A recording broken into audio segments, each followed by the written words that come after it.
Et tout d'abord un mot de la météo avec ce coup de vent ce matin dans la région, en moyenne 60 à 70 km/h relevé cette nuit, mais on a aussi observé tôt ce matin des rafales à plus de 100 km/h à l'Équin, 106 km/h précisément.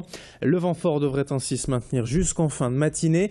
Le Nord-Pas-de-Calais est d'ailleurs en vigilance orange jusqu'à 10 h. Soyez donc prudents en sortant de chez vous et lors de vos déplacements en ce matin. À pied, à vélo ou en voiture, quelques dégâts sont à craindre, peut-être sur les routes avec des arbres déracinés. On fera le point tout à l'heure avec la météo et l'infotrafic juste après ce journal et dans nos prochaines éditions.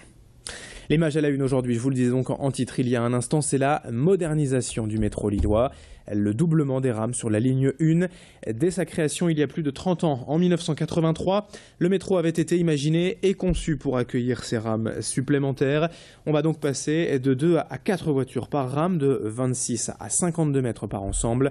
Mais si tout ou presque avait été anticipé à l'époque, les travaux ne sont pas simples pour autant car il faut aussi mettre aux normes la structure annexe, les câbles électriques, les accès handicapés ou encore les issues de secours. Récemment, la métropole européenne de Lille, en charge de ces travaux, a reconnu que le chantier aurait au moins 2 ans de retard. Ce qui est dû en fait aux conditions de travail sur place, car pour ne pas gêner le trafic en journée, les ouvriers n'interviennent que de nuit, de 1 h à 5 h du matin. Ce retard pourrait donc avoir une incidence sur le coût global du projet, déjà 620 millions d'euros prévus par la MEL. On écoute le vice-président communautaire en charge des transports, Gérald Darmanin, au micro de Fanny Bourdillon. Le métro lillois est un des plus vus métros automatiques du monde, un très grand réseau également. Et au bout de 30 ans, il a fallu imaginer le renouvellement de ce métro avec des quais qui désormais, tout le monde le voit, font 52 mètres, mais des rames qui faisaient beaucoup moins que ça. Et donc il a fallu faire des travaux très nombreux depuis 2012, des études très nombreuses depuis 2006 pour créer ce grand chantier. 18 stations sont concernées et bien sûr ça va augmenter par 2 le nombre de personnes dans ce métro, puisqu'il y a 170 millions de voyages rien qu'en 2013, ce chiffre augmente, on doit répondre à cette demande, et en même temps aussi augmenter sur la ligne 2, 30% de voyages en plus, puisqu'on va mettre des rames de la ligne 1 sur la ligne 2. Autre information en images ce matin, les bons résultats de la médiation sociale mise en place en juillet dernier à l'hôpital Saint-Vincent-de-Paul de Lille. Tous les soirs en fait, de 18 h à 2 h du matin, 6 médiateurs professionnels de l'entreprise Citeo se relaient auprès des patients. Ils accueillent, informent, orientent, rassurent les personnes arrivées aux urgences et servent d'intermédiaire avec le personnel soignant et administratif de l'hôpital, notamment en cas de débordement. Voilà déjà 9 mois que ce dispositif unique dans la région a été mis en place et seulement 3 cas de violence ont été recensés depuis, contre 13 sur la même période l'année précédente. Une opération qui pourrait donc donner des idées à d'autres services d'urgence. Fanny Bourdillon et Rémi Pem sont allés à Saint-Vincent-de-Paul pour en savoir plus. Quand vous arrivez aux urgences, vous ne savez pas combien de temps vous allez attendre. Les urgences sont complètement relatives en fonction d'un patient à un autre. Et il y a beaucoup d'incivilités et de tensions qui sont liées à la fois avec la diversité des publics accueillis, la durée d'attente et les grandes difficultés qui sont liées, y compris à des situations de précarité et de détresse sociale, qui sont liées aussi à l'implantation sur ce quartier de Moulins, où de fait pour partie l'hôpital est devenu un plateau technique très performant, mais pour des soins qui pourraient être des soins de ville ne nécessitant pas l'ensemble de l'intervention d'un hôpital aux urgences. Un petit événement également hier à Lille et à Roubaix avec la venue dans la région de Bea Johnson, une Française installée aux États-Unis et qui chez elle avec son mari et 2 enfants ne produit plus de déchets domestiques depuis 2009.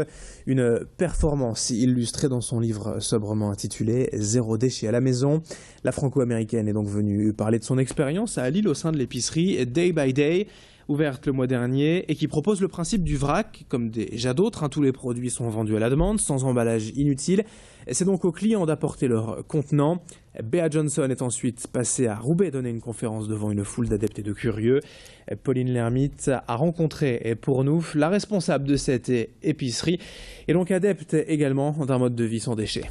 Ça se passe super bien, c'est la concrétisation d'un mode de fonctionnement depuis plus d'1 an. Les Lillois sont vraiment au rendez-vous, il y a du monde, 50% des clients viennent déjà avec leur propre contenant. Donc le principe a été compris et adopté très vite. C'est 0 déchet, ça veut dire que vous venez avec vos propres contenants, vous achetez que la quantité dont vous avez besoin, donc plus d'emballage et plus de gaspillage alimentaire. Je pense que aussi c'est partagé parce que du coup on n'est pas toutes seules.